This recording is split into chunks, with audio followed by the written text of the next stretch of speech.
গতকাল রাতেই রাজ্যের কলকাতাতে এসেছেন লিওনেল মেসি। ভার্চুয়াল মূর্তির উন্মোচন করেছেন তিনি। কার মতো দেখতে হয়েছে? সোশ্যাল মিডিয়ায় বিদ্রূপের ঝড়। প্রাথমিকভাবে ঠিক ছিল তিনি নিজে গিয়ে উন্মোচন করবেন। কলকাতা থেকে হায়দ্রাবাদে বিমান ধরতে গিয়ে বিমানবন্দরে যাওয়ার পথে লিওনেল মেসির লেক টাউনে দাঁড়ানোর কথা ছিল। সেখানে তৈরি হয়েছে গোটা বিশ্বের মেসির সর্বোচ্চ মূর্তি, উচ্চতা 70 ফুট। ভারত তো বটেই, এমনকি গোটা বিশ্বের এত সুবৃহৎ মেসির মূর্তি নেই।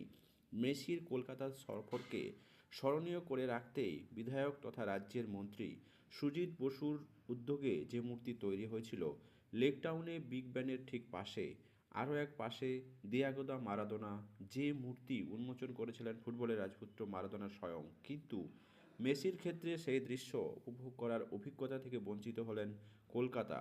মেসি সশরীরে মূর্তি উন্মোচন করতে যেতে পারলেন না। উদ্যোক্তাদের তরফে জানানো হলো, নিরাপত্তাজনিত কারণে মেসির লেক টাউনে যেতে পারছেন না, তবে মূর্তি উন্মোচন করবেন ভার্চুয়ালি। উন্মাদনার অবশ্য ঘাটতি নেই। শনিবার সকালে ঘড়িতে তখন 8:30। লেক টাউনে গিয়ে দেখা গেল মেসির সউচ্চ মূর্তি নীল কাপড়ে ঢাকা। চারিপাশে ঠিক ঠিক করছে মানুষের ভিড়। ফুটবল প্রেমী অত্যুৎসাহীরা তখন জানাতে না যে মেসিকে নিরাপত্তাজনিত কারণে সশরীরে আসার অনুমতি দেয়নি কলকাতা পুলিশ। শুনে অনেকেরই মন খারাপ হলো। তবুও মেসির মূর্তি দেখার আগ্রহ কমল না। সকাল 10টা নাগাদ মেসির বাইপাসের সংলগ্ন হোটেলে বসেই ভার্চুয়াল মূর্তির উন্মোদন করলেন। আবেগে বিস্ফোরক ঘটল শরীরে। মেসির সঙ্গেই কলকাতায় এসেছিলেন আর্জেন্টিনার বিশ্বকাপ দলের সদস্য রদ্রিগা দ্য পল, উরুগুয়ে তারকা মেসির ঘনিষ্ঠ বন্ধু লুইস সুয়ারেজ। কলকাতার উন্মাদনার ছবি দেখে তারাও উচ্ছ্বাসিত বলেই জানালেন। সংগঠন হলো বিভিন্ন সোশ্যাল মিডিয়ায়। লেক টাউনের মেসির মূর্তি নির্মাণের উদ্যোগ নিয়েছিলেন শ্রীভূমি স্পোর্টিং ক্লাব, যে ক্লাবের সভাপতি ছিলেন রাজ্যের মন্ত্রী সুজিত বসু। সুজিত বসু জানিয়েছেন, মাত্র 40 দিন মাথায় এ মূর্তি তৈরি। শিল্পী মন্টি পাল। মূর্তিতে দেখা যাচ্ছে মেসির হাতে বিশ্বকাপের ট্রফি।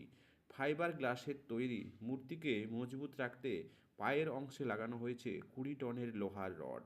তবে বিতর্ক তৈরি হয়েছে মেসির মূর্তি আদলকে ঘিরে। অনেকের মতে মূর্তি মোটেও মেসির সুলভ হয়নি। সোশ্যাল মিডিয়ায় ব্যঙ্গ বিদ্রূপের ঝড়।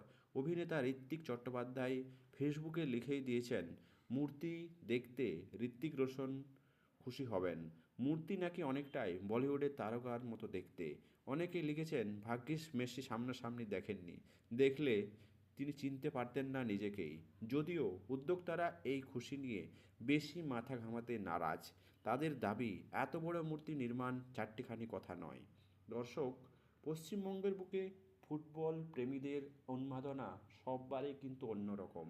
এই লিওনেল মেসির যে আবক্ষ মূর্তি খুব সুন্দর হয়েছে তা কিন্তু দাবি করছে শাসক দল। আপনার কি মত? এই লিওনেল মেসির যে মূর্তি, সেই মূর্তি সত্যিকারই কি মেসির সাথে ম্যাচ করছে, নাকি অন্য কোনো তারকা খেলোয়াড়দের সাথে ম্যাচ করছে? অবশ্যই আপনার মত কমেন্ট বক্সে জানাবেন।